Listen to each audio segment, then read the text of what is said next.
اور اگر آپ جھوٹے نبی ہیں تو ہماری جان آپ سے چھٹ جائے گی۔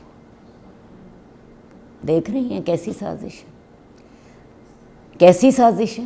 اگر آپ جھوٹے نبی ہیں تو ہماری جان آپ سے چھٹ جائے گی، اور اگر آپ سچے نبی ہیں تو یہ زہر آپ کو نقصان نہیں پہنچائے گا۔ آپ نے اس کو بھی معاف کر دیا۔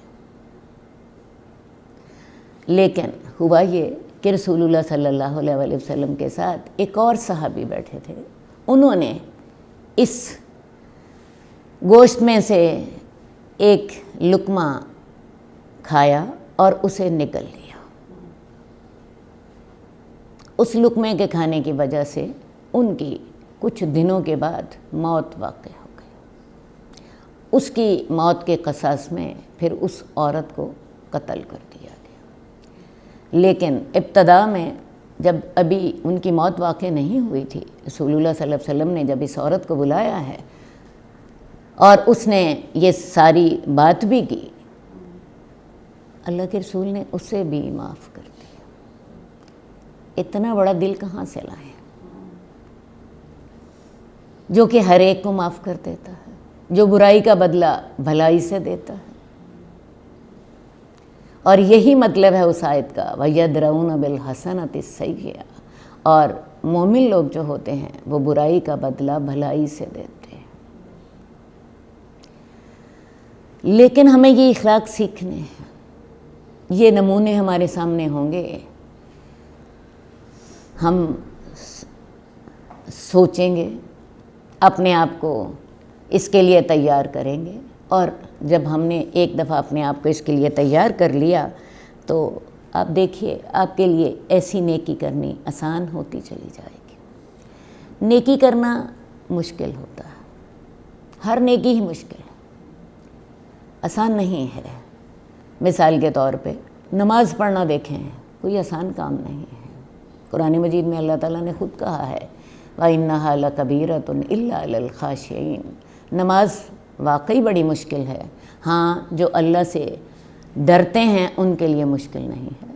ہوتا یہ ہے کہ جب انسان اپنے آپ کو تیار کر لیتا ہے، سمجھ لیتا ہے، اپنا مائنڈ سیٹ کر لیتا ہے کہ میں نے نماز پڑھنی ہے، میرے ایمان کی تکمیل تب تک نہیں ہوتی جب تک کہ میں نماز نہ پڑھ لوں، اللہ کے سامنے اپنا سر نہ جھکا لوں، تو آپ دیکھیے شروع میں تو آپ کو مشکل لگتی ہے، لیکن آہستہ آہستہ وہ وقت آتا ہے کہ جب تک آپ نماز نہ پڑھیں آپ کو چین نہیں آتا، جب تک آپ نماز نہ پڑھ لیں آپ کو نیند نہیں آتی، اور جب آپ نماز پڑھ لیں آپ کے دل میں اطمینان اتر آتا ہے نا۔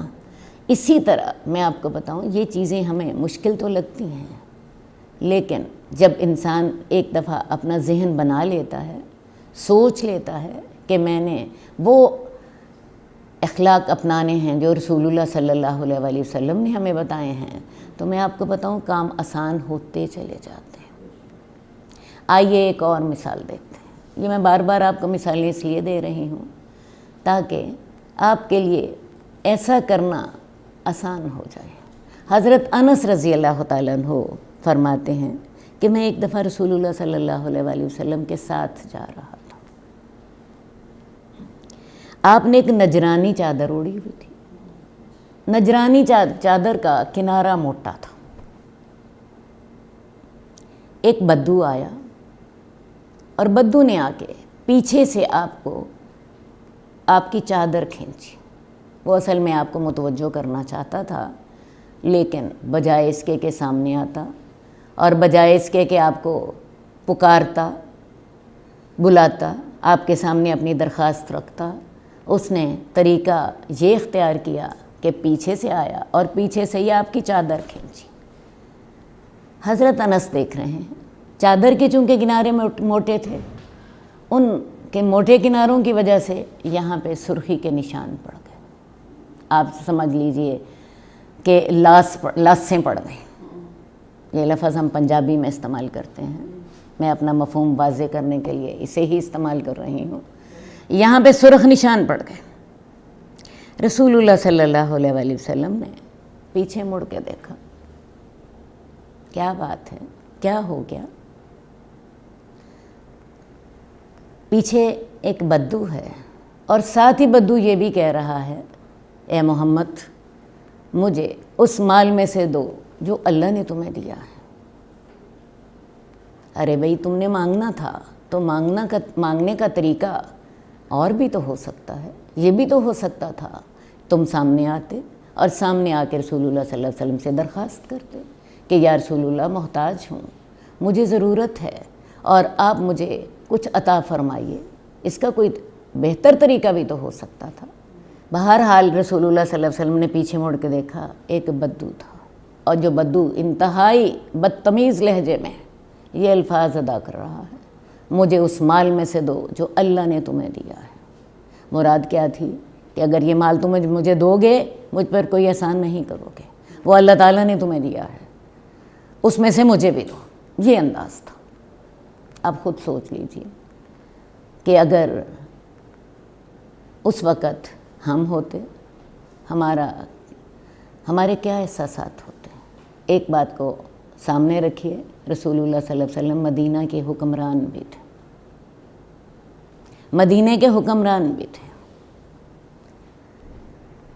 آج ہمارے حکمرانوں میں سے کسی کو کوئی اس انداز سے مخاطب کرے، آپ خود سوچ لیجئے کہ اس کا غصے کے مارے کتنا برا حال ہوگا۔ پروٹوکول والے ہو سکتا ہے ایسے شخص کو اسی وقت ہی سبق سکھا دیں اور اسے بتائیں کہ ہاں بھائی صاحب سے بات کیسے کرنی ہے، لیکن یہاں کون ہے؟ رسول اللہ صلی اللہ علیہ وآلہ وسلم۔ مڑ کے دیکھتے ہیں، بدو کی بات سنتے ہیں، مسکرا دیتے ہیں۔ حدیث میں الفاظ ہیں ضاحکہ، ہنس پڑے، اور پھر آپ کہتے ہیں اس کو دے دو، اور اس بدو کو اس کی ضرورت کے مطابق عطا کر دیا جاتا ہے۔ میں جب بھی یہ حدیث پڑھتی ہوں میں ضرور سوچتی ہوں کہ اللہ کے رسول مسکرائے کیوں تھے، ہنسے کیوں تھے؟ ہم میں سے کوئی ہوتا غصے کے مارے برا حال ہو جاتا، اس کو میری حیثیت کا پتہ نہیں ہے، اور خاص طور پہ اس حال میں جب کہ اللہ کے رسول صلی اللہ علیہ وآلہ وسلم مدینے کے حکمران بھی تھے۔ ایک حکمران کے جو جاہ و جلال کا عالم ہوتا ہے وہ آپ خود جانتی ہیں۔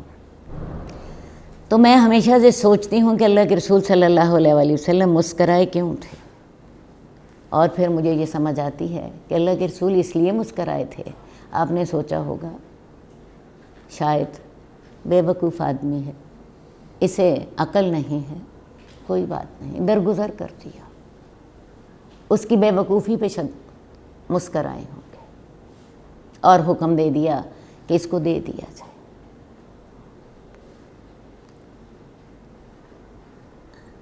تو یہ تھا رسول اللہ صلی اللہ علیہ وآلہ وسلم کا اپنا طریقہ، اور یہ تھا آپ کی اپنے صحابہ کی تربیت۔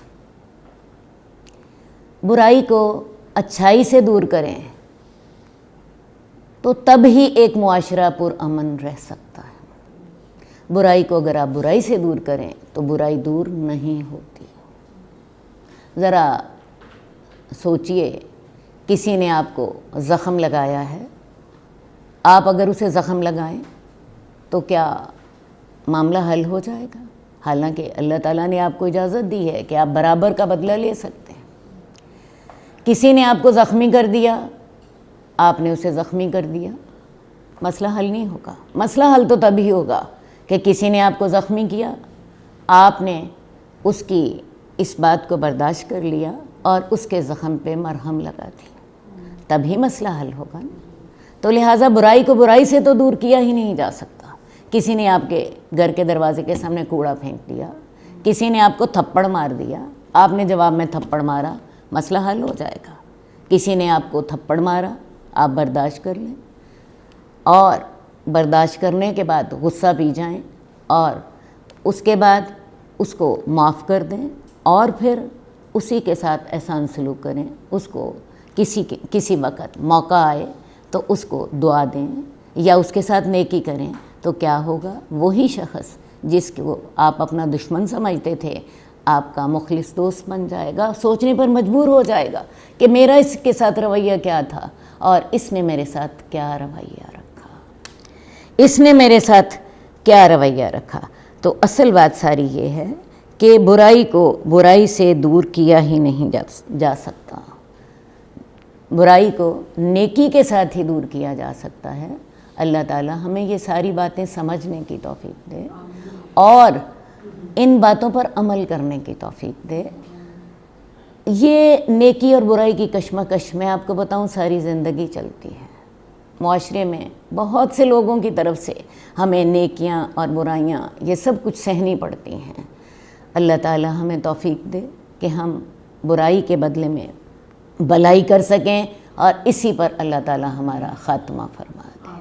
آمین یا رب العالمین برحمتک یا ارحم الراحمین۔ جئنا إلى الدنيا كي ندعو إلى الله لننشر الخير في الكون الذي حارى ونرسل العطر من روض الهدى الزاهي ويشرق السلم أنوارا وأنوارا.